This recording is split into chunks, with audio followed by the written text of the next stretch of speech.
Assalamualaikum warahmatullahi wabarakatuh. Waalaikumsalam warahmatullahi wabarakatuh. Bismillahirrahmanirrahim. Alhamdulillahi rabbil alamin. Wa bihi nasta'inu ala umurid dunya waddin. Assalatu wassalamu wal barakatu ala sayyidil alamin habibina wa maulana Muhammad sallallahu alaihi wasallam wa ala alihi wa ashabihi wa dhurriyyatihi wa atba'ihi ajma'ina ila yaumiddin. Asyhadu an la ilaha illallah wahdahu la syarika lah wa asyhadu anna sayyidana wa maulana Muhammadan abduhu wa rasuluh la nabiyya wa la rasula ba'dah wa la hawla wa la quwwata illa billah amma ba'd. Hadirin muhibbi pecinta majelis secangkir hikmah rahimahumullah. Puji dan syukur yang tak terhingga marilah kita sanjungkan kehadirat Allah Subhanahu wa taala dengan hati kita yang selalu meyakini bahwa segala nikmat itu memang asalnya dari Allah Subhanahu wa taala. Syukur dengan hati, beriktikad bahwa segala kenikmatan itu murni dari karunia Allah, dari kasih sayang Allah Subhanahu wa taala. Juga syukur dengan lisan kita selalu memuja Allah Subhanahu wa taala, menyanjung Allah Subhanahu wa taala di kulli hal, dalam segala kondisi. Baik lagi senang, lagi sedih, tetap syukur pada Allah Subhanahu wa ta'ala. Lagi sehat, ya alhamdulillah. Lagi sakit, ya alhamdulillah. Kenapa?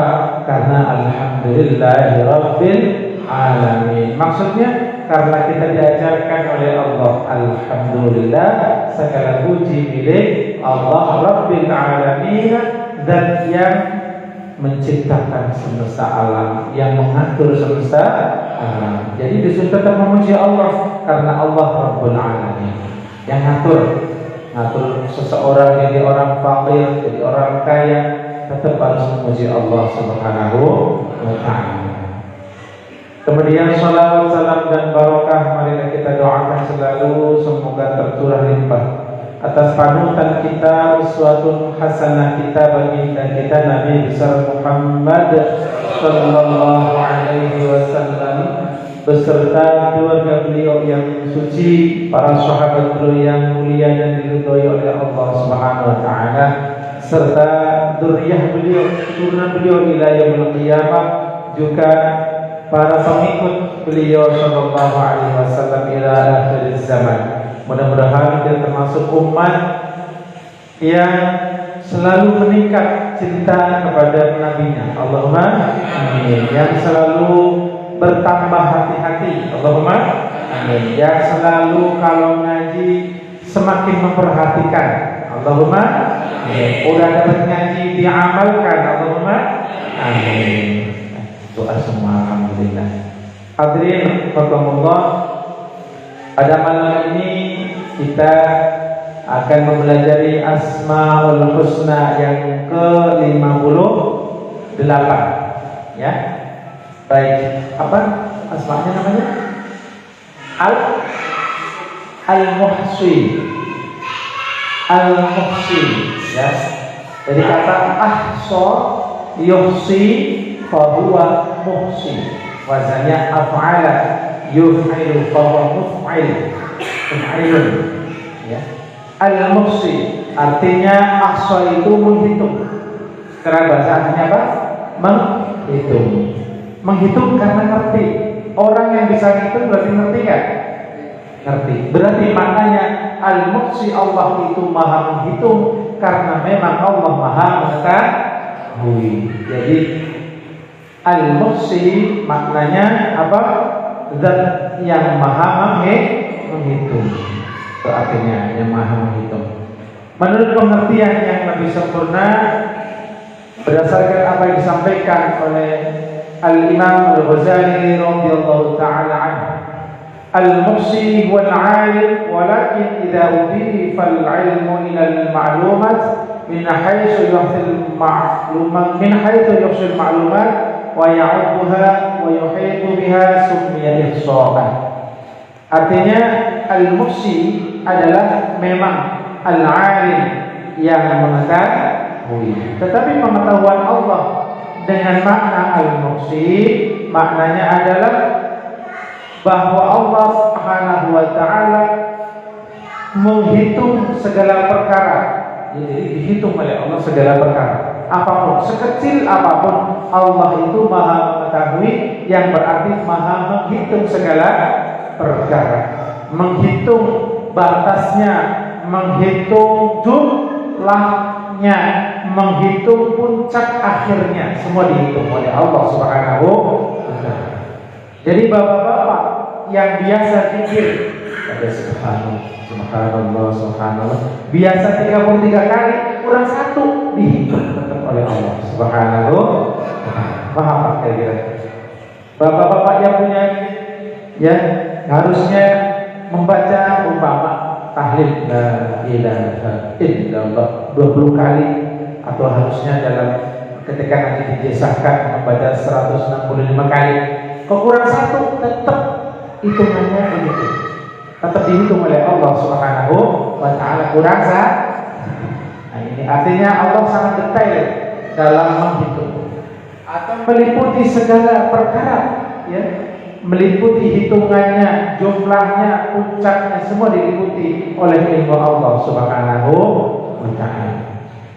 Dalilnya adalah Allah Subhanahu wa taala berfirman, "A'udzu billahi minasyaitonir rajim wa ahsa kulla syai'in 'adada." Wallahu a'lamu bi muradihi bi hadzal ayat. Di hadhihi ayat wa ahsa kulla syai'in. Dan Allah maha menghitung kulla syai'in, segala sesuatu, adadan, jumlahnya. Jadi kalau hanya mengetahui al-alim secara umum, kita tahu nih yang hadir banyak katanya, berapa nggak tahu, berarti belum al-muhsi. Kalau sudah direkap, sudah di absen, ketahuan berapa yang datang, itu baru al-muhsi. Al-muhsi untuk makhluk kita menghitung yang hadir berapa, jadi semangkanya tadi belah jadi berapa, kopinya berapa. Kan jadi enak kita nyampain, ya nggak? Datang sekian, kopinya kurang, wah yang datang ribuan di hari ini, wah berarti harus nambah. Itu enaknya kalau kita hitung. Paham kira-kira? Allah Subhanahu wa taala mengajarkan kita untuk mengenal Asmaul Husna supaya kita ikut-ikutan menghitung, Pak.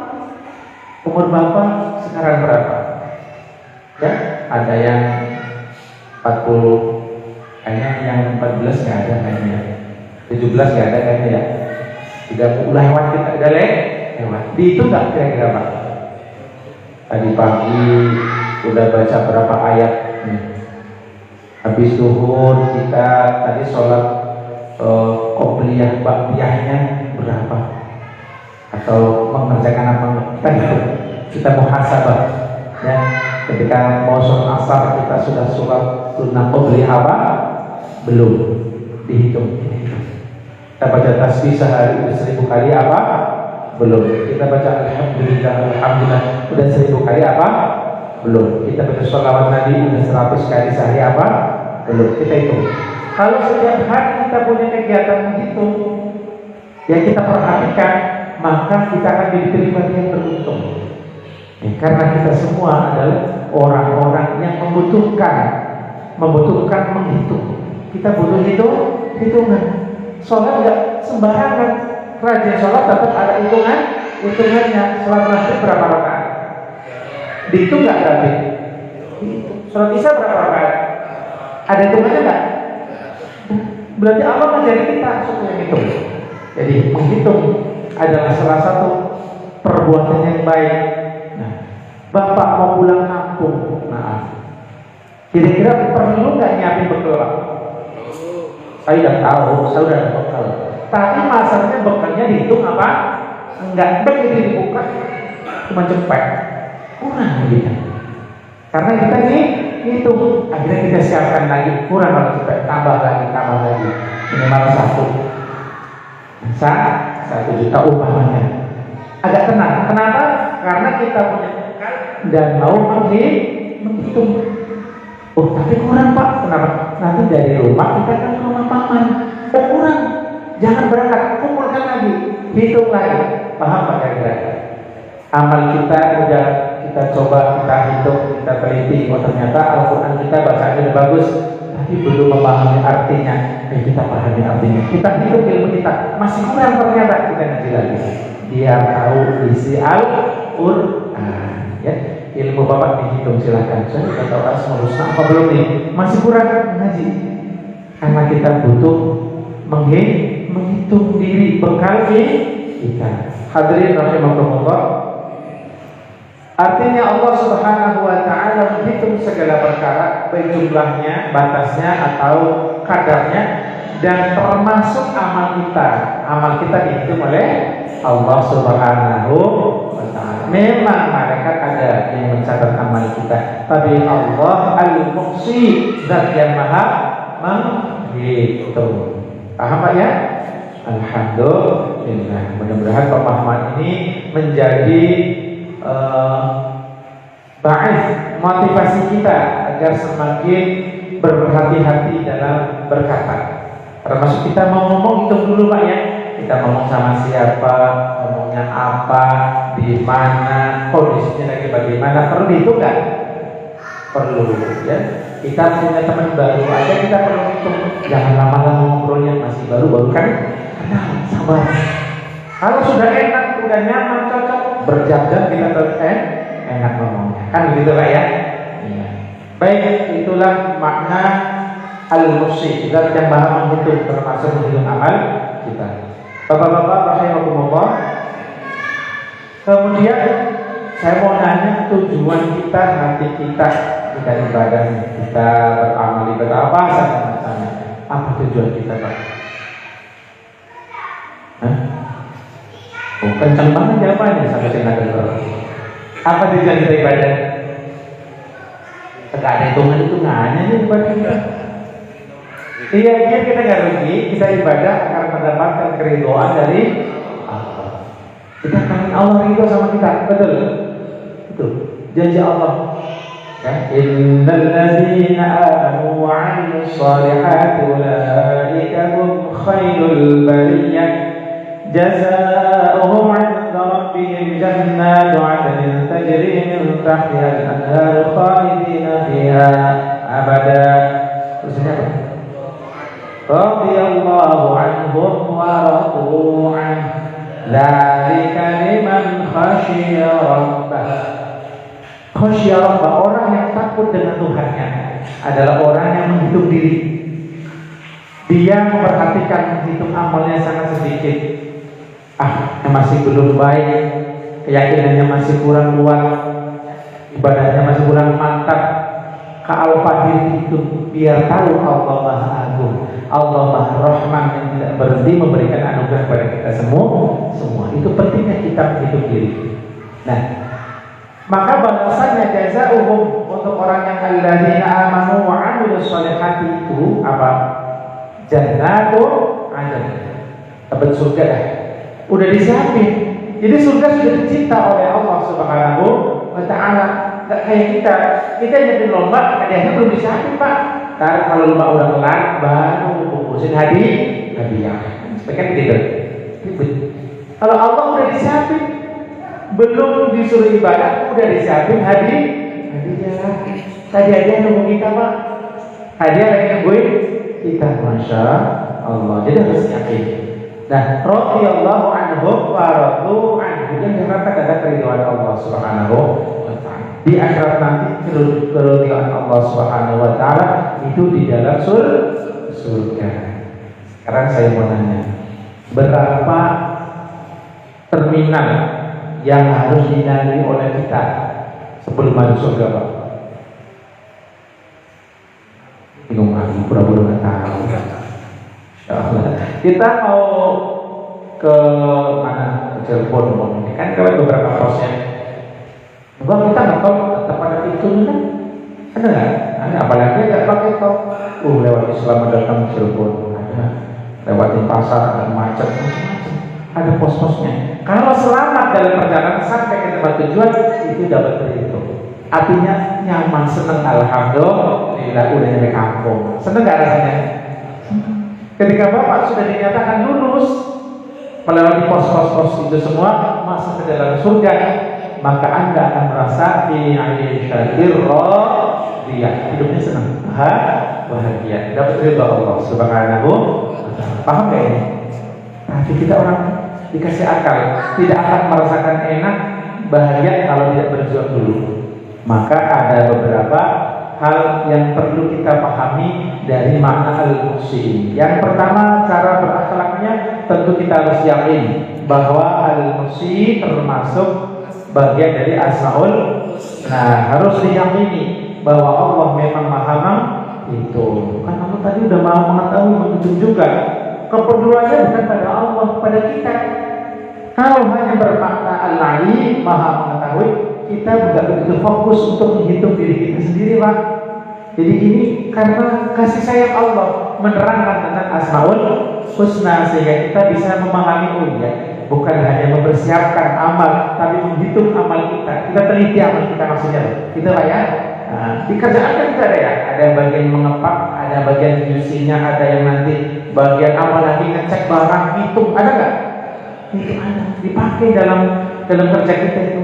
Nah, jadi pertama harus yakin bahwa al-muhsin termasuk asmaul husna. Yang kedua, ketika kita beriman kepada Allah yang al-muhsin, yang maha menghitung, maka yang kedua adalah wa ayyuhsiya amalan nafsihi wa yuhsiya zatan ma'adih.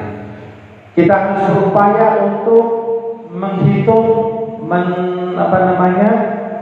meneliti amal kita, ya, amal perbuatan kita teliti, kita hitung.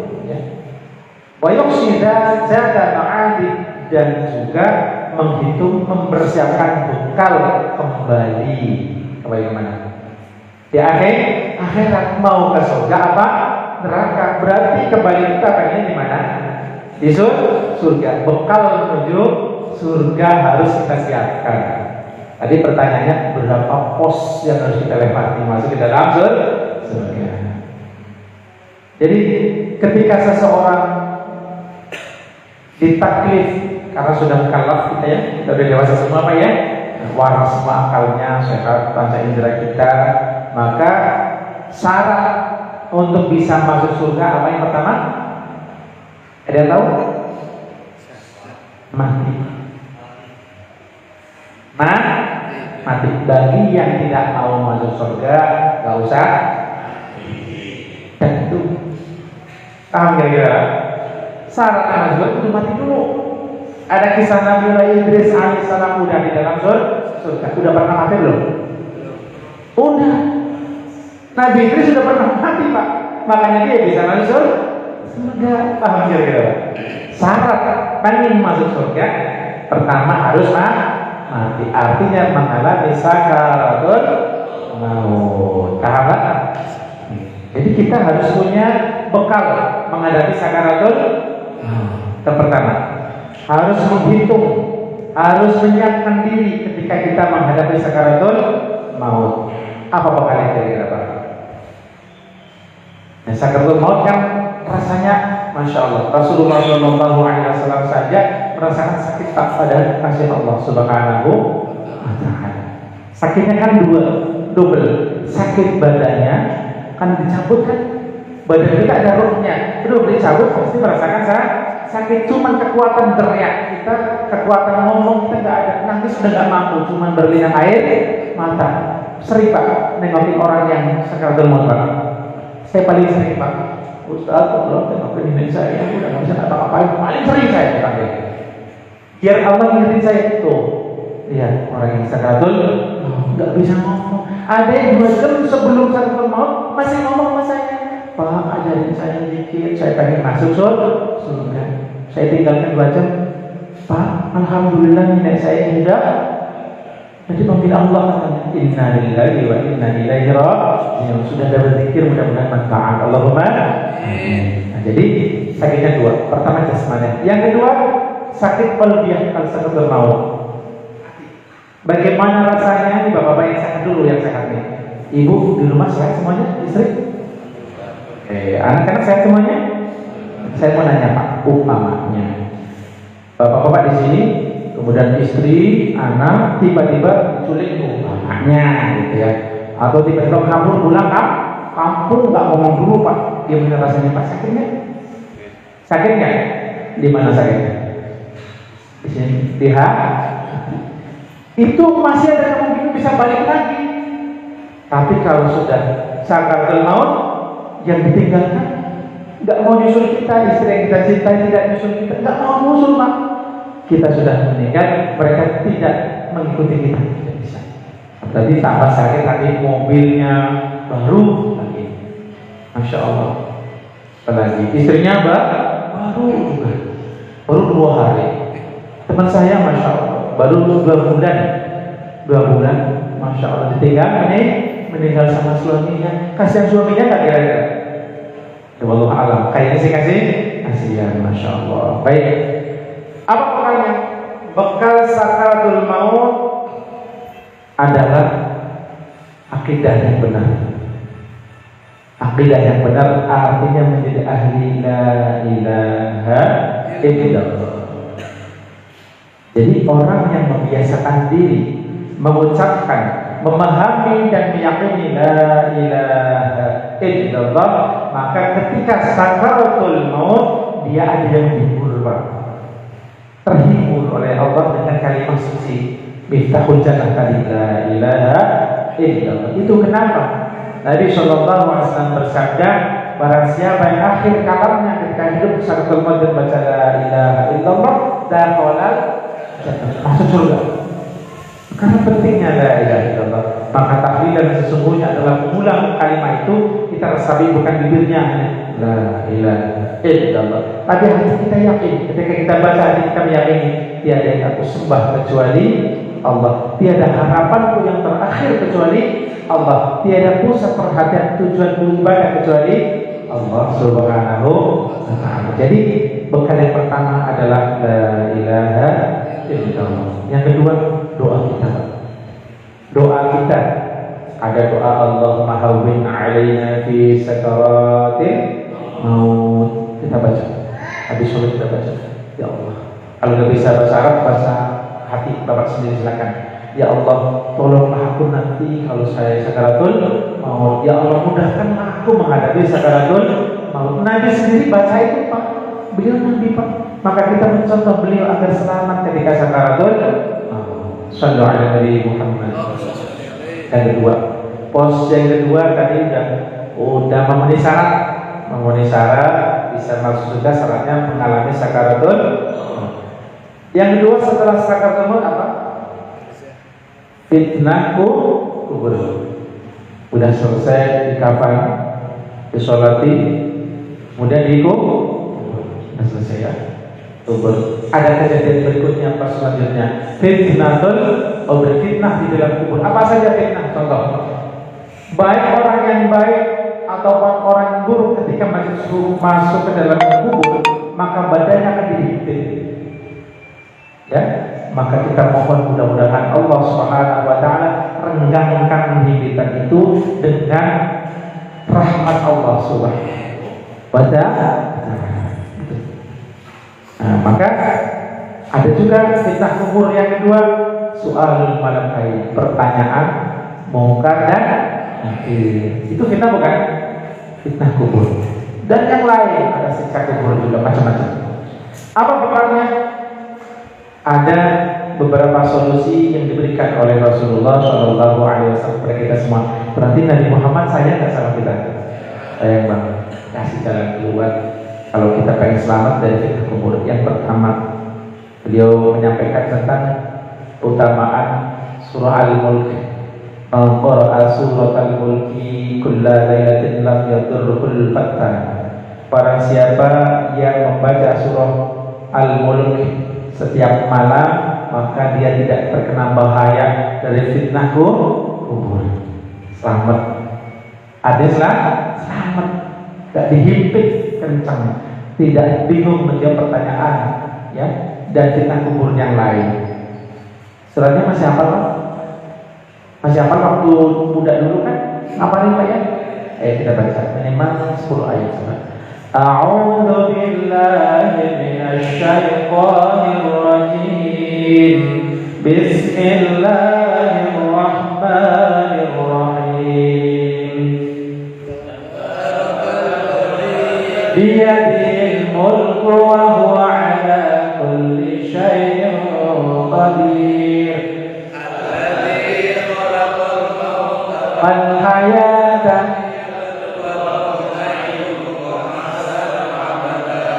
wa huwa al-azizul ghafur. Masya Allah, udah 2 ayat. Alhamdulillah, saya percaya Anda sampai akhir ayat itu hafal semua. Allahumma hafalin 1 hari 1 ayat Pak. Nanti selesai hafal semua insya Allah. Pengen selamat kan Pak? Insya Allah. Yang kedua, kita diajarkan doa yang terkenal. Kalau kita di pesantren ngaji, bapak-bapak juga perlu ngaji. Ketika kita mau salam setelah innaka hamidum majid, ada doanya. Allahumma inni a'udzu bika min 'adzabil qabri wa min 'adzabin nar wa min fitnatil masiihid dajjal. Seterusnya. Intinya ada doa mohon dilindungi dari siksa kubur, fitnah kubur. Masya Allah, fitnah dajjal dan sebagainya. Udah hafal Pak? Alhamdulillah. Kapan kita ngaji doanya Pak ya? Biasakan ketika mau salat baca doa itu. Insya Allah kapan-kapan diajarkan oleh para ustaz kita. Sallu ala Nabi. Allahumma shalli alaihi. Yang ketiga, al-muqsu fil qabri. Ya. Jadi ketika al-muqsu fil qabri ila yaumil qiyamah. Tadi dikubur proses fitnah aman, hafal semua ternyata al-mulk ya, dibaca setiap malam, setiap sholat kita baca Allahumma inni a'udzubika min adzabil qabri wa min adzabin nar wa min fitnatil mahya wal mamat wa min fitnatil masiihid dajjal. Alhamdulillah kita ngaji sebagai pas tahu doanya akhir-akhirnya ya. Nah, ada yang ketiga al-muqsu fil qabri ila yaumil qiyamah. Udah selesai aman, masih ada pos selanjutnya, berdiam di kubur sampai bangkit sampai hari kiamat. Paham Pak? Kira-kira berapa tahun Pak? Berarti kalau zaman Nabi Adam alaihissalam itu berapa tahun sekarang? Nunggu hari kiamat. Masya Allah. Kira-kira apa yang kita butuhkan Pak? Ketika kita nunggu dalam kubur, maka kita membutuhkan amal yang tidak terputus Pak. Terkenal sekali dan susah sekali mengerjakan bagi orang yang tidak ditaufik oleh Allah. Apa itu? Idza mata ibnu Adam inqadha a'maluhu illa min thalathin ila akhir hadis. Kalau pengen nyaman ketika nunggu nih, rest, nunggu sampai kiamat, bagaimana biar kita dapat kenikmatan kubur terus? Yang pertama yaitu kita melaksanakan amal jariyah, sedekah jariyah, sedekah yang lama fungsi kegunaannya, itu amal jariyah. Jadi bapak-bapak gak rugi Pak, jangan bayar lagi, buat dunia lagi, buat masjid lagi, bukan. Itu kita lagi nabung untuk apa? Agar kita ketika berdiam di kubur sampai kiamat kita masih punya pahala yang mengalir. Itu sedekah ya. Yang kedua Pak, ilmu yang bermanfaat, yang dimanfaatkan, bisa diajarkan oleh orang lain, kita juga melaksanakan, orang lain kita ajarkan ikut melaksanakan juga, maka kita mendapatkan kucuran pahala terus dan terus. Maka Imam Al-Ghazali yang menyusun banyak kitab, Imam Asy-Syafi'i yang menyusun banyak kitab, manfaatnya terang kuburnya. Itu kenapa hati kita kepengen ziarah ke makam para wali. Kenapa hati kita nyebut namanya aja kita udah terang. Masya Allah. Begitu kita ke makbarah, makam para wali, hati kita semakin merasa inilah mereka orang-orang yang punya pahala luar biasa, yang banyak sekali karena ilmu yang bermanfaat. Yang ketiga apa? Awalan salih ya mulai. Didiklah anak-anak kita agar menjadi anak yang salih. Insya Allah kita dikubur dapat selalu ampunan Allah berkat doa dari anak-anak kita. Ya. Ini amal kita. Selanjutnya al-mahsyar, pada mahsyar kita sampai kiamat ini sudah selesai, kiamatul kubra semuanya sudah dibangkitkan kembali, maka diri kita kepada mahsyar. Apa bakal kita Pak? Ada yang agar kita pakai baju lengkap di sana. Di sana ada yang jual baju kan nanti? Ya, ada. Ada yang jualan makanan, ayam di kiamat, lumayan kan? Tak ada jualan. Pak Eko nggak bisa jualan lagi di sana Pak. Ya. Apalagi pengen minum, apapun tidak bisa minum, nggak ada jualan. Tapi Nabi memberi solusi. Barang siapa yang beri pakaian di dunia karena Allah, maka Allah akan beri pakaian di akhirat nanti di kiamat. Barang siapa beri makanan karena Allah, syaratnya memberi makanan di dunia ini karena Allah. Ikhlas, maka di akhirat di pada mahsyar akan dapat makan. Barang siapa beri air minum karena Allah di dunia, maka dia dapat minum di pada mahsyar nanti. Itu solusinya. Kan kita kadang amal rada-rada ikhlas, agar kita kan nggak tahu nih yang ngasih minum atau itu kita ikhlas apa enggak. Udah penyakit aja, mudah-mudahan doa orang-orang yang kita kasih minum kabul, bisa menyelamatkan kita. Allahumma amin ya rabbal alamin. Apalagi al-hisab. Pas selanjutnya udah kumpul nih, dapat makanan aman kita, alhamdulillah. Al-hisab dihisab amal kita. Apa bakalnya Pak? Kita menghitung dulu amal kita di dunia. Setelah menghitung kita persiapan. Kata Sayyidina Umar bin Khattab, hasibu anfusakum qabla an tuhasabu ila akhir. Maka Sayyidina Umar menyampaikan, hisablah diri kalian semua sebelum kalian ini hisab. Hitung amal kalian semua sebelum dihitung oleh Allah. Ya, karena muhasabah itu sangat menolong sekali di yaumul hisab, di yaumul qiyamah. Yang kedua, selain muhasabah adalah berdoa mohon dihisab dengan yang ringan. Ya Allah, hisablah aku dengan hisab yang ringan. Nabi di dalam sholat ketika membaca surah Al-Ghasyiyah ayat terakhir apa? Al-Ghasyiyah. Inna ilaina iyabahum thumma inna alaina hisabahum. Apa doanya? Allahumma hasibni hisaban yasira. Ya Allah, hisablah saya dengan hisab yang enteng, yang gampang. Makanya dah masuk surga, Allahumma. Urang-urang dulu, teliti dulu. Oh ya kita nanti. Orang itu pasti dicurigai. Nah makanya itu orang yang selamat di dalam hisab seperti itu. Orang yang selalu berusaha introspeksi, menghitung amalnya dan selalu berdoa mohon kepada Allah Subhanahu wa taala. Al-mizan, ditimbang amal. Apa bekalnya? Supaya amal kita berapa? Kan kalau kita ibadah baca Quran, ya, satu hurufnya dapat pahala minimal 10 kali lipat. Itu belum tentu seberat amal ini. Apa itu amal yang paling berat ini? Bisa nanti husnul khuluq. Rasulullah SAW bersabda, "Ma min syai'in yudha'u asqalu fil mizani min husnul khuluq." Tidak ada yang ditimbang yang lebih berat ya di mizan dari kiamat min husnul khuluq, yang lebih berat daripada husnul khuluq, akhlak yang baik. Apa akhlak yang baik? Sayyidina Abu Hurairah bertanya, "Wa ma husnul khuluq ya Rasulullah?" Ya Rasulullah, husnul khuluq siapa? Ini yang nanya sahabat ya, yang nama sahabat. Kalau kita ya pokoknya cakep deh sama teman gitu ya. Nah, tapi yang nanya Abu Hurairah, masih kurang jelas ditanya. Apa jawabannya? Kata Rasulullah SAW, yang namanya husnul khuluq itu tasilu man qata'aka. Bapak-bapak kalau lagi putus persahabatan, bapaknya dulu ada clash ya, bapak minta maaf dulu, nyambung. Apa dendam Pak? Apa dendam Pak? Orang yang menyambung orang telah memutuskan hubungan dengan kita. Yang kedua, orang yang memaafkan, orang yang berbuat baik kepada kita adalah orang yang husnul khuluq.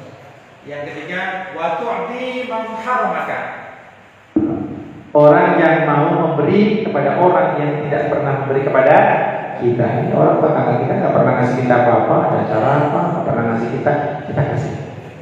Itu salah satu akhlak yang baik. Paham Pak ya? Sallallahu alaihi Nabi. Yang terakhir, pos yang terakhir sebelum masuk surga insya Allah. Akhlak udah bagus nih, bapak-bapak udah rajin silaturahim sama orang yang mungkin nggak senang sama bapak akrabin, jadi sakit lagi. Ya, dekat sama bapak. Yang terakhir, ya Allah, apa posnya? As-sirat, lewat siratal mustaqim. Karena itu terakhir, pos terakhir agar ketika kita lewat bisa masuk ke dalam halaman surga Allah Subhanahu wa Ta'ala. Masuk ke dalam halaman itu udah dijamin insyaallah aman. Sebab sudah lewat pos yang terakhir siratal mustaqim. Kira-kira apa pokoknya Pak? Ada yang pernah menerangkan ini enggak kira-kira Pak? Kalau amal kita bandingkan dengan sahabat-sahabat Nabi, dengan keluarga Nabi, tidak ada apa-apanya Pak ya. Kita tidak ada apa-apanya. Artinya sangat tidak level, karena kita amalnya itu penuh dengan riya, ilmunya kurang cukup, ikhlasnya juga kurang. Maka Nabi Shallallahu Alaihi Wasallam menyampaikan solusi yang paling mudah agar kita selamat di siratal mustaqim. Mudah-mudahan Bapak bisa menghafalkan ini. Apa itu? Beliau Shallallahu Alaihi Wasallam menyampaikan, "Asbatukum ala sirati asyaddukum hubban li ahli baiti wa ashabi."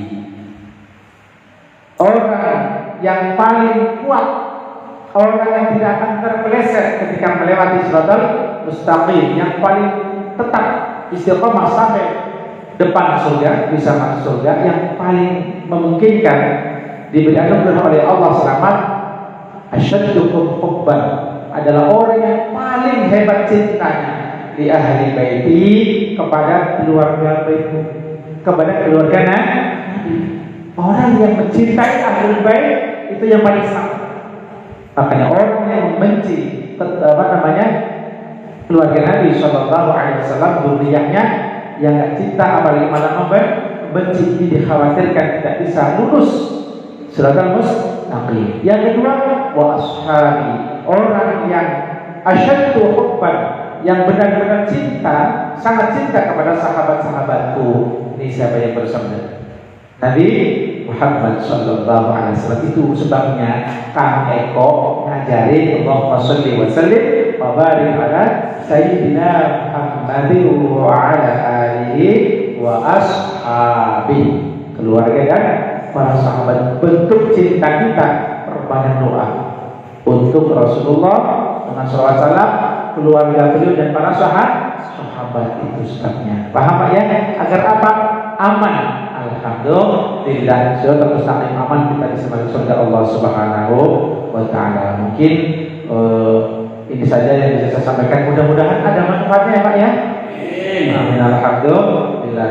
Ini saja. Terima kasih atas perhatiannya. Kiranya mohon dimaafkan karena mungkin terlalu lama saya menyampaikan. Wabillahi taufiq wal hidayah wa ridha wal inayah. Assalamualaikum warahmatullahi wabarakatuh.